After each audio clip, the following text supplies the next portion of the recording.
Shivam fitness studio আয়োজন করেছে একটি বিশেষ অনুষ্ঠানে। সেই অনুষ্ঠানে আমরা এতক্ষণ ধরে দেখেছি মনোজ্ঞ সমস্ত অনুষ্ঠান। প্রথমে দেখেছিলাম নানা রকম যোগ ব্যায়ামের অনুষ্ঠান, তারপরে নৃত্যানুষ্ঠান, এবং আজকে আমরা এসেছি আপনাদের সামনে কিছু বার্তা নিয়ে। এই আমাদের জীবনে যোগের গুরুত্ব কতখানি, কতটা গুরুত্ব রাখে যোগ, সেটা আর নতুন করে বলার অপেক্ষা রাখে না। যোগ আমাদের শরীর এবং মনকে সুস্থ রাখে এবং আমাদেরকে প্রচন্ড প্রশান্তি দেয়, তা আমরা সকলেই জানি। আজকে কথা বিতানো সেই বার্তাই ছড়িয়ে দেবে। তারা ছড়িয়ে দেবে কিছু কবিতার মধ্য দিয়ে এই যোগের কথা এবং শরীরকে সুস্থ রাখার কথা। আমি প্রথমে ধন্যবাদ জানাবো শিবম ফিটনেস স্টুডিওর কর্ণধার ঐশিকাকে এবং শ্রদ্ধেয়া সঞ্চালিকা শান্তা চ্যাটার্জি মহাশয়কে আজকে কথা বিতানকে এই সুযোগ করে দেওয়ার জন্য। আমাদের প্রথম নির্বাচনে যে কবিতাটি আমরা রেখেছি, সেই কবিতাতে কবি বলতে চেয়েছেন আমাদের সকলের সকাল হলে একদম ভোরবেলায় ঘুম থেকে ওঠা অত্যন্ত জরুরি, তাহলে আমরা সুস্থ শরীর পেতে পারি। সমস্ত আলস্যতা ছাড়িয়ে আমরা যেন সকাল সকাল ঘুম থেকে উঠে পড়ি এবং তারপর আমাদের সুন্দর দিনের সূচনা করতে পারি। এরকমই একটি নির্বাচন আমরা রেখেছি কবি কাজী নজরুল ইসলামের প্রভাতী কবিতার মধ্য দিয়ে। কথা বিতানের শিল্পীদের কণ্ঠে পরিবেশিত হচ্ছে প্রভাতী।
আমরা শুনে নিলাম কাজী নজরুল ইসলামের এই কবিতা।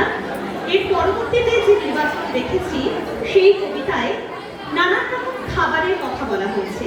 আমরা তো ভোজনরসিক বাঙালি, আমরা প্রত্যেকেই খেতে খুব ভালোবাসি, কিন্তু আমাদের এই খাওয়া দাওয়া করতে হবে পরিমাণ মতো এবং পরিমাপ মতো, এবং তা অবশ্যই সময় মেনে এবং নিয়ম মেনে।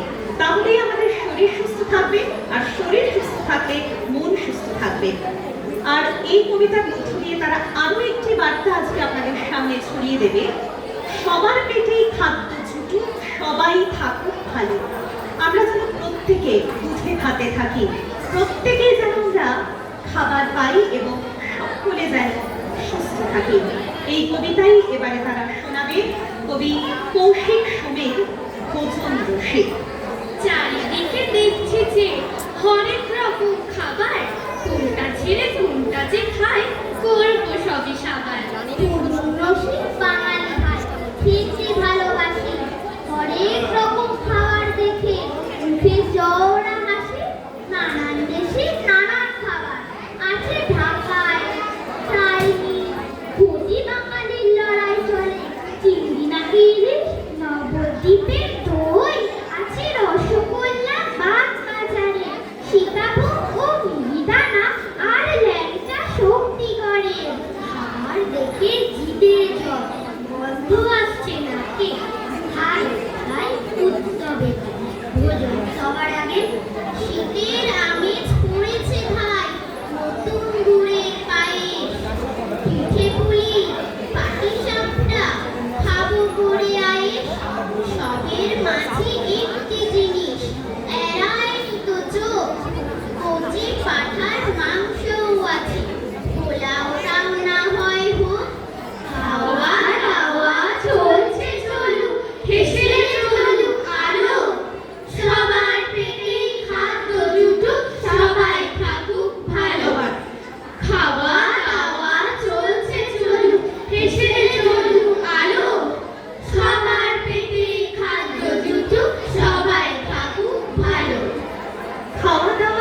পথে চলুক, হেসেলে চলুক আলো, সবার পেটেই খাদ্য জুটুক, সবাই থাকুক ভালো।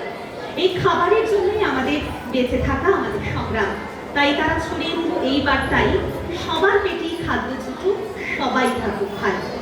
পরবর্তী নির্বাচনে যেই কবিতা রেখেছি সেই কবিতা কবি শোভেন্দ্র ভৌমিকের।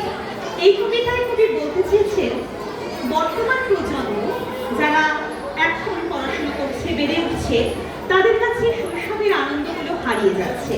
তারা এখন প্রত্যেকটা ঋতুর যে আলাদা আলাদা মাধুর্য, প্রত্যেকটা ঋতুকে যে চিনতে হবে, যা আমরা আমাদের শৈশবে একদম নিপুণভাবে সেগুলো করার সুযোগ পেয়েছিলাম, কিন্তু বর্তমান প্রজন্ম কোথাও গিয়ে তার থেকে যেন একটু বেরিয়ে আসছে।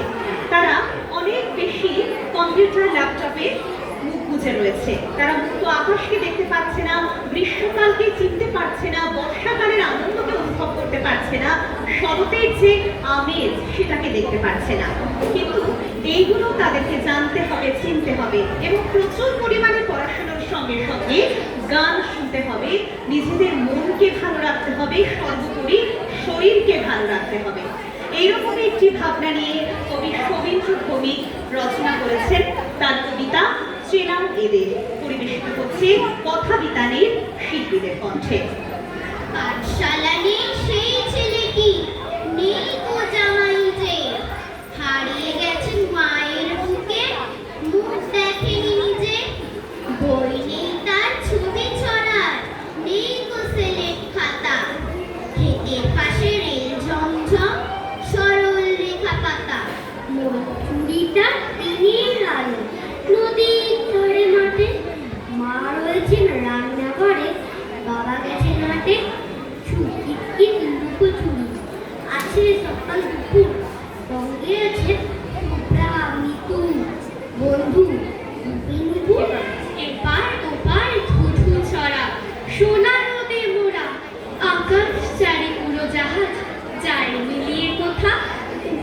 দুপুর প্রশ্ন মাথায়, অজানাকে জানতে, উজাড় করে ভাড়া দেখাও, তুর্কি কাছে আনতে।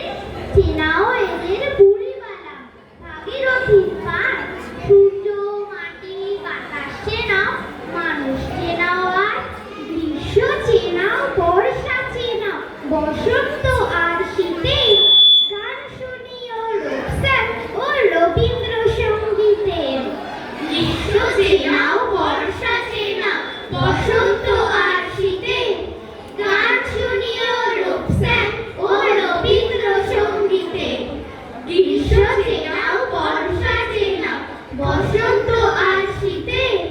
গান শুনিও রোকসান ও রবীন্দ্র সঙ্গীতে। আমরা শুনে নিলাম কবি শোভেন্দ্র ভৌমিকের চেনাও এদের কবিতা। আমরা আমাদের পরিবেশনার একদম শেষ প্রান্তে এসে পৌঁছেছি। এই কবিতাগুলোর মধ্যে দিয়ে তারা কিছু বার্তা তাদের সামনে তুলে ধরার চেষ্টা করেছে। শেষ বার্তা তারা ছড়িয়ে দেবে তাদের আরো দুটি কথার মধ্য দিয়ে, যেটা কিনা আমাদের জীবনে, আমাদের বেঁচে থাকার জন্য ভীষণ গুরুত্বপূর্ণ। আমরা সকলেই সে বিষয়ে অবগত। চলুন সেই বার্তা দিয়ে আজকে আমরা আমাদের কথা বিতানের পরিবেশনা শেষ করব। স্বাস্থ্য